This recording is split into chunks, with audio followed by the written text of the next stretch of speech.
Sur un gros terrain que je m'en fous. Et pour démapper ça, on a fait des choix horribles. De temps en temps, je fume la weed. De temps en temps, je fume la weed. Et quand y a rien qui va, pourquoi? Yo, vous allez dire, c'est votre gars sur le Fresh. Alors aujourd'hui on se retrouve pour une nouvelle vidéo sur l'histoire de Bloody Hound Lil Jeff. Mais avant de commencer la vidéo, comme d'habitude, je voulais juste vous remercier pour tout votre soutien. Un gros shout out à Young Dollar. Donc voilà, merci pour ta donation et merci pour ton soutien. Et merci à vous tous aussi pour votre soutien, que ce soit les commentaires, les likes et tous les retours que j'ai. Donc voilà, ça fait grave plaisir. Je sélectionnerai un commentaire ou deux à chaque début de vidéo. Donc voilà, pour vous montrer que je suis reconnaissant quand même de tout votre soutien, ça fait grave plaisir. Sans plus tarder, voici l'histoire folle de Bloody Hound Lil Jeff, le rappeur responsable de 11 meurtres. Moi je vous dis bonne vidéo et peace les G's. J'ai vu de la peur dans ses yeux, du sang sur son visage. Il s'est fait courser, il a raté le virage. J'ai rentré mon métal, la natte, la baquet, l'état. J'ai vu ni la vie d'étal, ni à l'étal, besoin de Beretta. Dérange comme ça lunatique, j'ai fracassé devant sa petite amie. T'as vu la scène, il est parti en rythme, il est parti ensuite. Il a saisi un truc quand R4 prend des pouces, tout la bosse prend malus. Faudrait mettre dans un bus pour l'envoyer à Vézel exploser ensuite.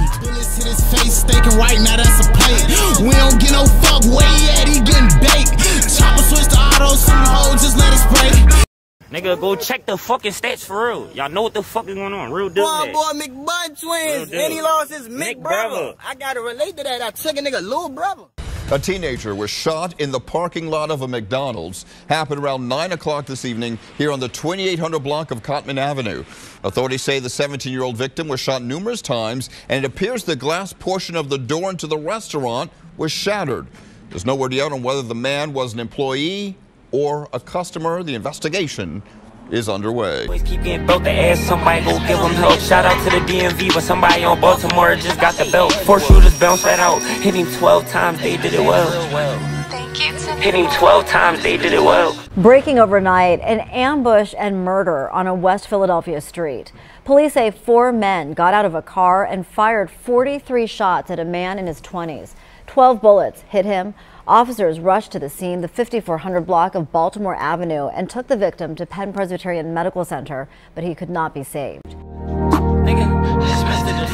Disturbing video of a shooting outside of a corner market in West Philadelphia.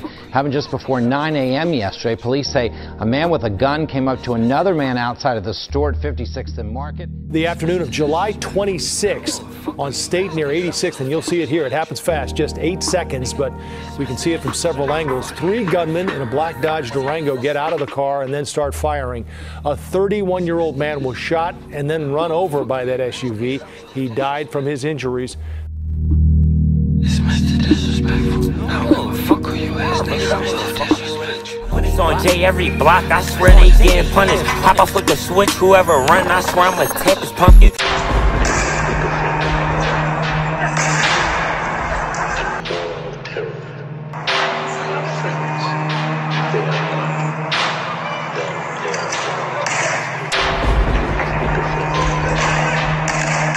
Il est 19h40 et il fait encore jour dans cette petite rue commerçante et très fréquentée du centre de Marseille. Soudain, une voiture noire s'arrête. À l'arrière sort un homme masqué, capuche sur la tête. Il ouvre le feu, tire en rafale sur 3 hommes qui discutent sur le trottoir, puis retourne dans le véhicule et prend la fuite. L'opération aura duré moins d'1 minute. Bilan 2 morts, 1 blessé grave. It was a Chicago rapper who was gunned down here. Police are still looking for the person who shot and killed a rapper.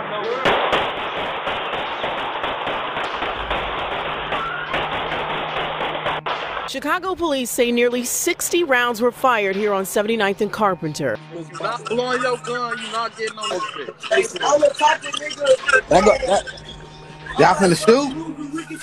I'm DT right now. Look, I'm booed. I'm DT right now. So why is you talking to me, bro? Look, on Dracy, look like we look. Me and you, like we finna bump our guns on Dracy. Me and you, like on front of me and you, alright. He funny as hell.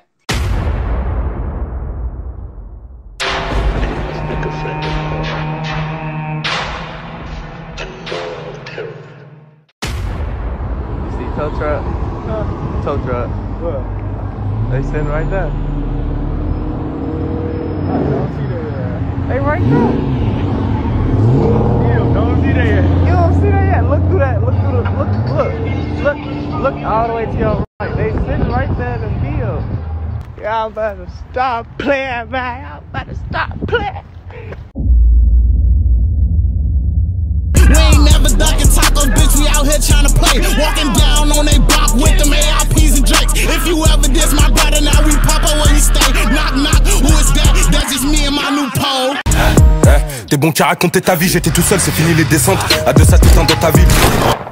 This shit smoke with the whole rack. Whoever want it, we giving it out on my dead grave. Summertime finna be a blast. Voici la seconde partie de la drill. À l'époque, le rap comptait beaucoup de MCs venant de différentes villes, chacun ayant grandi dans différents quartiers, certains plus difficiles que d'autres. Le hip-hop était donc constitué d'une majorité de rappeurs qui avaient différentes similitudes. Un en particulier, la rue, étant plus ou moins affilié selon les rappeurs. Mais depuis quelques années maintenant, un différent type de rappeur a vu le jour. Des artistes, parfois tueurs en série. Certains se vantant d'avoir participé à des meurtres sur les réseaux sociaux et même en live. J-Dot Breezy de Jacksonville en Floride, célébrant et avouant ouvertement en live avoir payé pour le meurtre d'un ennemi. Hey man, new op pack. Let's see if this bitch ass nigga dead. Let's see if this bitch ass nigga dead. Ah, I gotta go to the bank.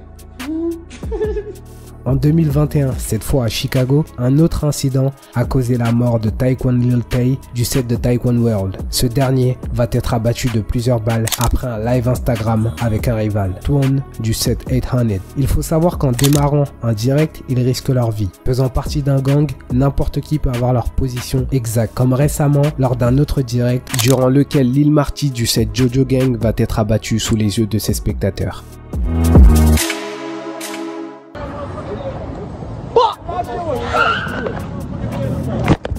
Le titre de son live, venez on s'entrechoque. La crash out mentality, littéralement le crash test, ce phénomène représente le détachement total à la réalité pour certains des acteurs de ces différentes guerres. En 2013, Chief Keef, âgé de seulement 16 ans, a popularisé la drill, un style de rap qui a pour signification principale le meurtre. Aujourd'hui, les réseaux sociaux n'ont fait qu'ajouter de l'huile sur le feu qui a atteint le point de non-retour depuis bien trop longtemps. Le point commun des trois personnes présentes sur cette photo est leur destin tragique. Lil Jeff annoncera un été qui va être bouillant à ses abonnés. This shit smoke with the whole rack. Whoever want it, we giving it out on my dead grave. Summertime finna be a blast.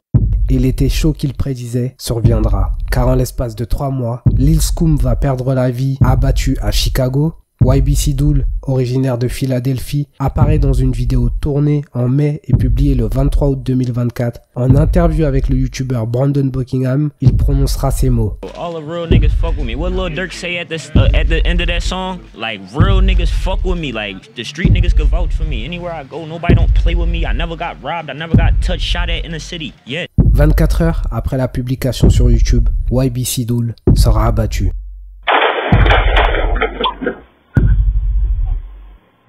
Mais aujourd'hui, je vais vous parler de la folle et fulgurante, mais pourtant courte histoire de Bloodhound Lil Jeff, abattu dans un cas de légitime défense alors qu'il tentait lui-même d'abattre un autre homme.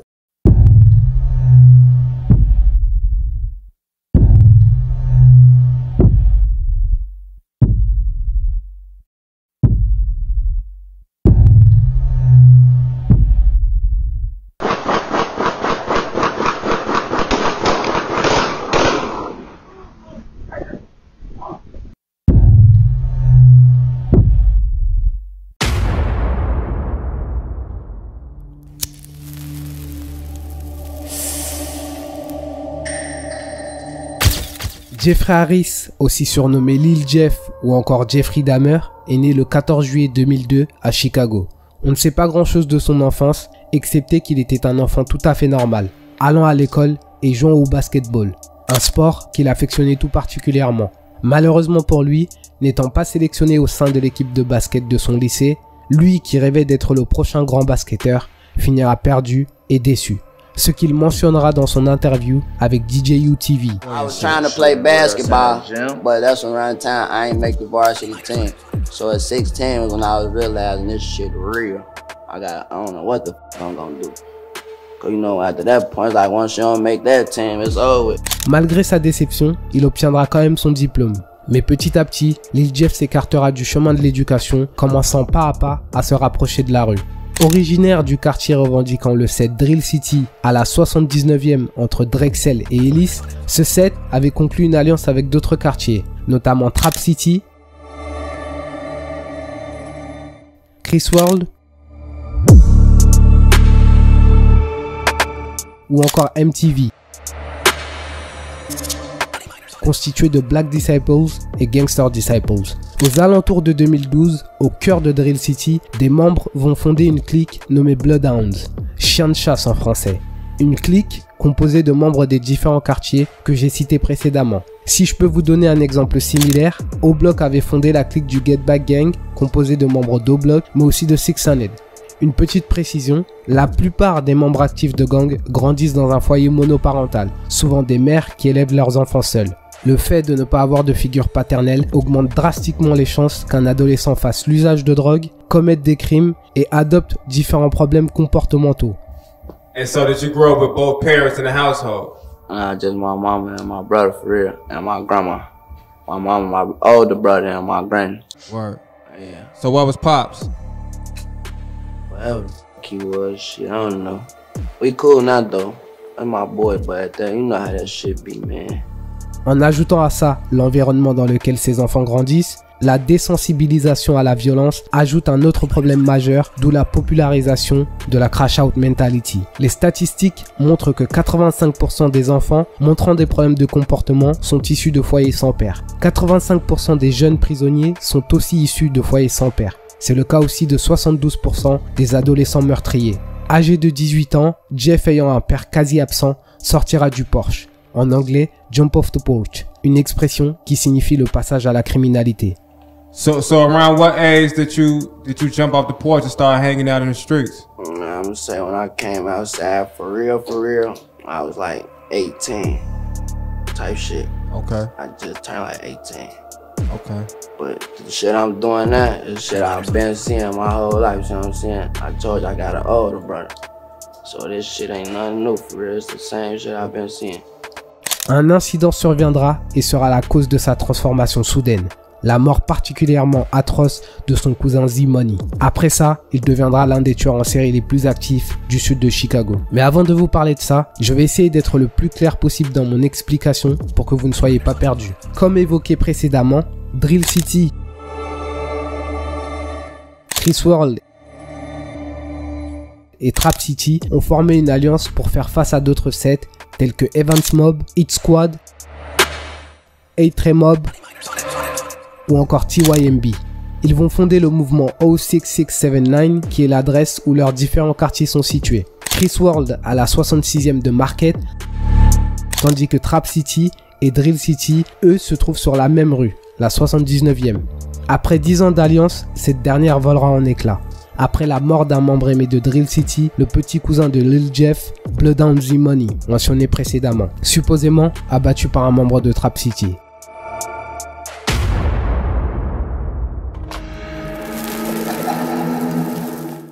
Le samedi 16 mars 2023, aux alentours de 14 h au 1300 bloc est de la 79e rue, Z-Money accompagnait un ami. Se trouvant à bord d'un véhicule sur un parking, il sera approché par une autre voiture. Le passager va le surprendre et ouvrir le feu.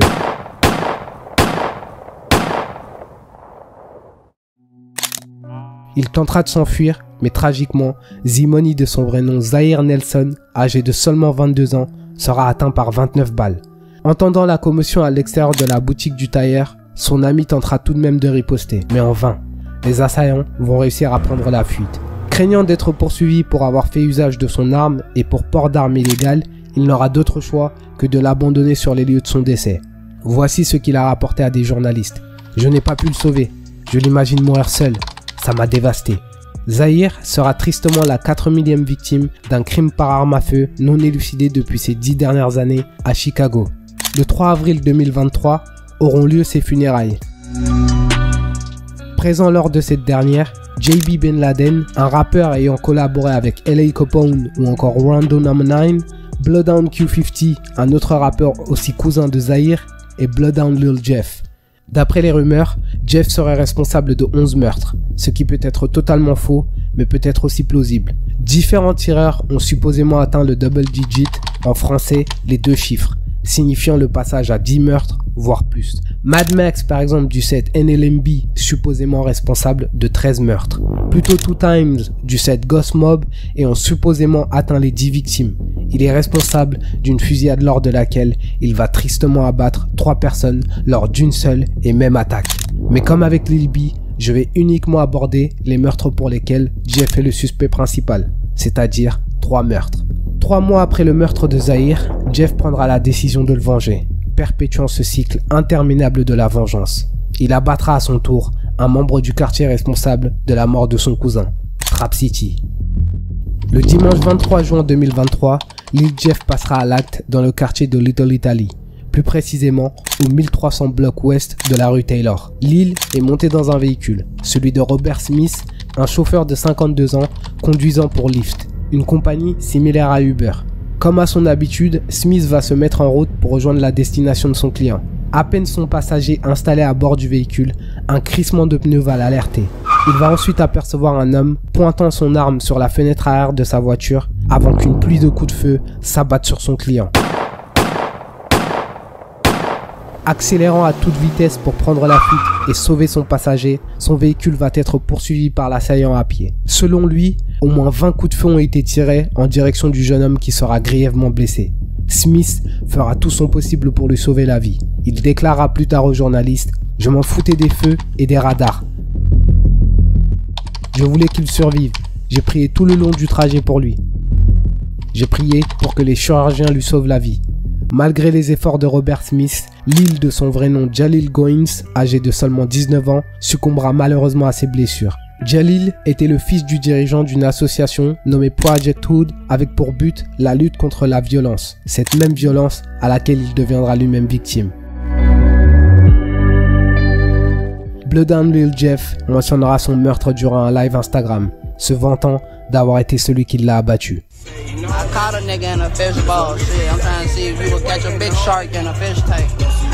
L'attaque suivante à laquelle Jeff participera sera encore plus choquante et violente. Elle laissera 2 adolescents abattus à la sortie de leur lycée. The shit will start happening. Y'all know this by now.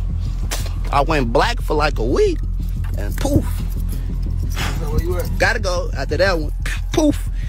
I came back. Poof. I don't live them niggas though. Mais après ça, ses heures seront comptées.